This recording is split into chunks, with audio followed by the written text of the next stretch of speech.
Today I've got lots of information from you about the Island Princess, things that affect Princess in other ways. I'm going to update you on some things with a sail, some cruises into 2024, 2025, just some things that I think you should be aware of, and the weather that we are sailing through here on the Island Princess. We've got a lot going on, so let's go ahead and get started.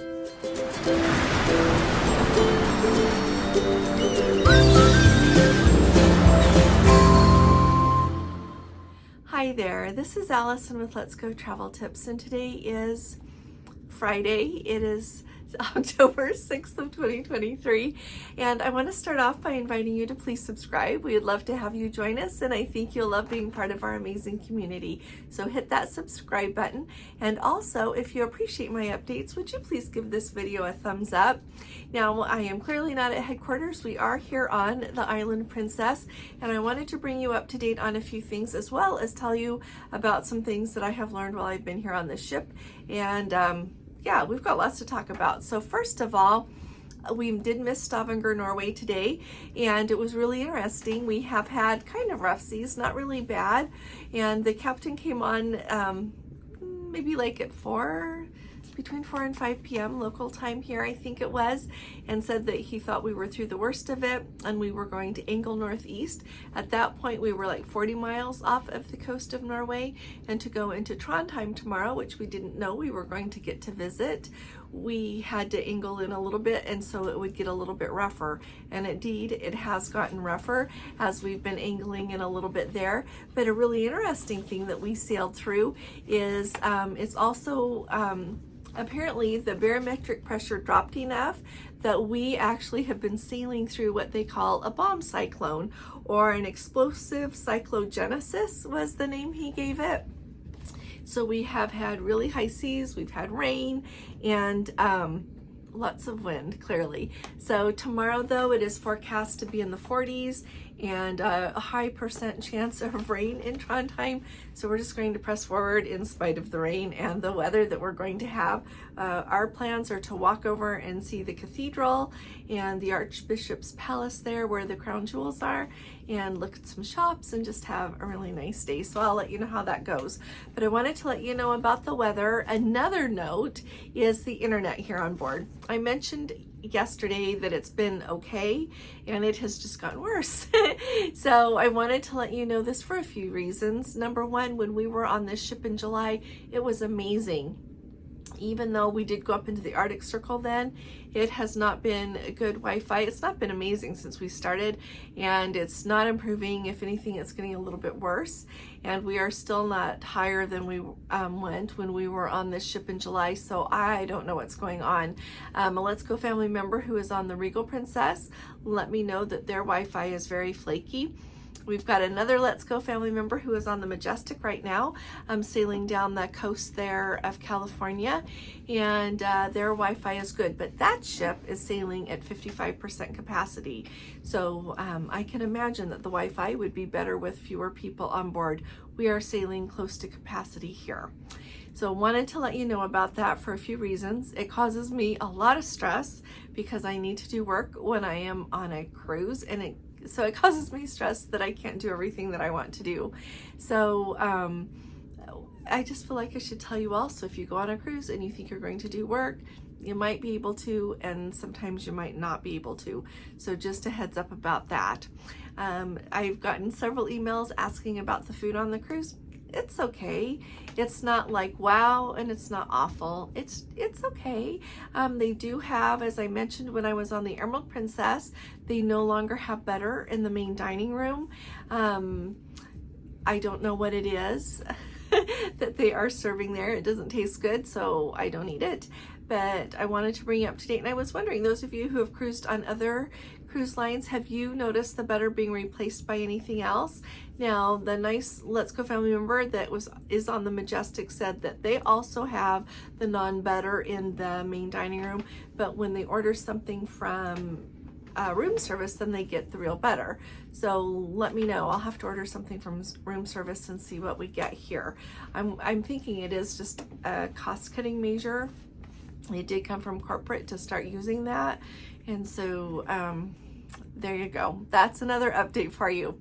Now, Princess right now has, if you've looked at their website lately, I want to point out that they had a sale going for a long time. It went through September, and then they extended it through October 31st.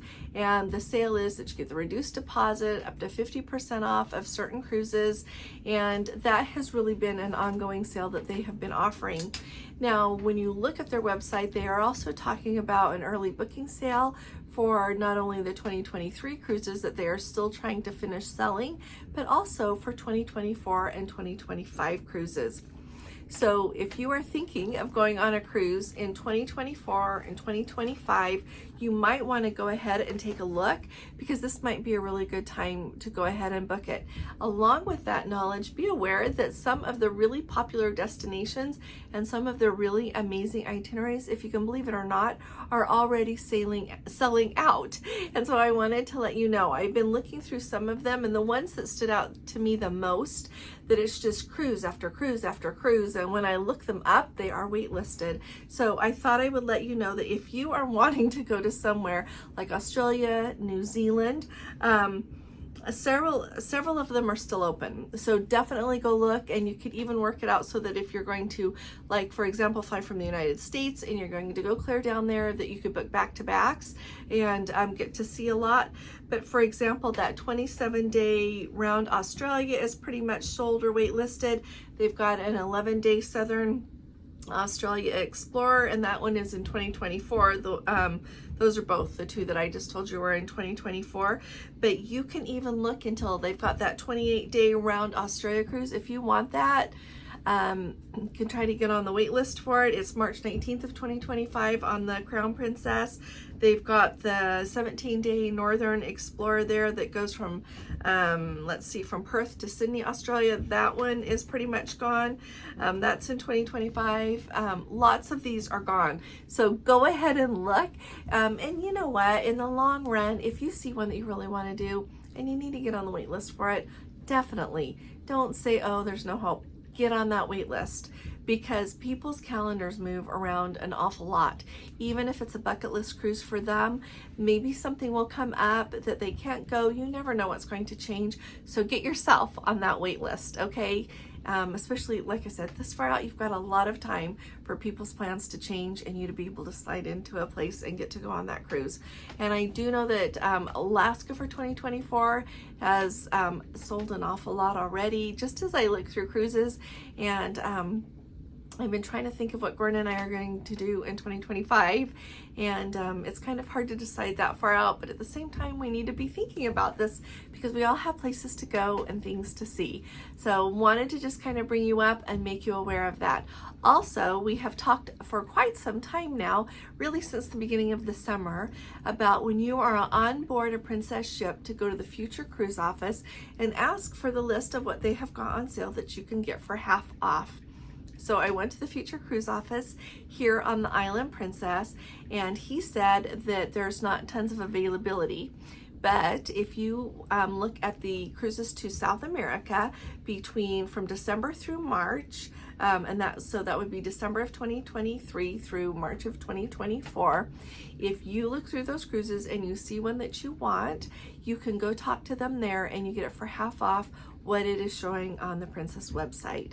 The same thing goes for transatlantics in the month of April 2024. So if you've got something in mind, it's worth going and looking, or just when you're on board a ship, definitely go ask them at the Future Cruise office what you can pick up, the cruises that are included, and what they can offer for half off. Alrighty, clearly Princess is trying to sail with their cruises full. I think that they're succeeding an awful lot, but clearly, like for example, the Majestic Princess, remember when I told you that the Princess was adding a bunch of different kind of group cruises, like themed cruises, I should say, there, especially along the California coast. this is the one that, like, Linda Gray was on board, and the people from Dallas, the TV show Dallas, if you're familiar at all with that, which I've heard, she's amazing. She has not aged. They sent me a picture of her. The Let's Go family member on board got to meet her, and she looks amazing, and gave a really good interview, they said. So it's an amazing cruise, but still only sailing at 55%. And a lot of people on board there are going to be ending up going clear down to Sydney. So it'll be fun to hear how all that goes. So if you happen to be on a ship anywhere, whether it's Princess, Norwegian, Celebrity, whoever it is, I would really like to hear from you how everything is going. Thank you very much. The last thing that goes with that is, yesterday I talked to you about how when they were in San Francisco, the passengers didn't get notification to know that as they were going to have to disembark the ship to go through customs as they were entering the United States from Vancouver. They did not realize that when they disembarked, they were not going to be able to embark the ship again until everyone had disembarked off the ship and were processed off, which took hours and hours and hours. Well, the Majestic Princess is due into Los Angeles tomorrow, October 7th, and they did receive a notice, and our Let's Go family member was kind enough to send it to me, but they have received that notification that they do have to go through that process, and they are not going to be able to board again until everyone has been processed off the ship. So it sounds like that is the regular way that they do things, but of course, if you're not notified about it, then it puts you in a little bit of a predicament sometimes. So just be prepared for that as you enter the United States on a cruise like that, okay? And clearly it depends, that left Vancouver and it came to Los Angeles. The other one left Vancouver and came to San Francisco. So that's different, of course, than a round trip US trip. So just kind of get that straight in your mind. Now, the last thing that I wanted to talk to you about today is just some notes here from being on the Island Princess and the overall Princess experience right now. And I really value all of you who are on this cruise with us and who are on other cruises, because we all do different things when we are on board. We all enjoy different activities. We associate with different people. We associate with different crew. And so our experience can vary a lot. So I really would appreciate if all of you would share in the comments the things that you have noticed the most. As we have dined in the main dining room, we have our group tables, and our servers have been amazing. The maitre d' who set everything up, they have done a really good job of making everyone feel welcome and doing their very best to take good care of us. We have felt like we have been served in a timely manner, that that they have been very attentive. Things have gone really smoothly. So in the main dining room, everything has been really nice. The people that we have associated with at guest services have been amazing. Up in the gift shop, the people there are amazing. We've got Sanka and Pookie, and we also know Sanka and Kevin from the main dining room, although they're in different main dining rooms right now. We've had the pleasure to see them again, and that's been really nice. The other thing that we have done is when we today in the Wheelhouse, was it in the Wheelhouse or was it in the Explorer Lounge that we went to? The Carl Fabergé gave a talk, and it's the Wheelhouse bar where they have all that seating there, and it was really full. So I was standing out in the hall to listen, but of course they were telling us all of this because they are selling things on board related to that, but they did a really nice job talking about it. I was a little bit late to the port talk about Trondheim, but I felt like they did a really good job about that. Princess has enrichment, and they have a gentleman that I missed one of his talks today, so I'm going to catch it on the TV. I love that they put everything on the TV if you miss it later, but we've been thoroughly enjoying that. And then I also noticed that when you go up on the pool decks, mind you, we are where it is really, really cold. The pizza is still going, and one of the bars is still open up there, even though we're going through and it is freezing cold. So you can still really enjoy a lot of the things that you would enjoy. Earlier today, when we walked along the swimming pool area there here on the island, there are 2 pool areas. Some people were over on the loungers and had a towel or a blanket on them. and we're just enjoying the fresh air. But as the day went on, it got colder and windier. So that's what I have to tell you about today. Let me know if you've got questions about anything, and I will be talking to you all again really soon. You all take really good care. God bless you. Love you. Bye-bye.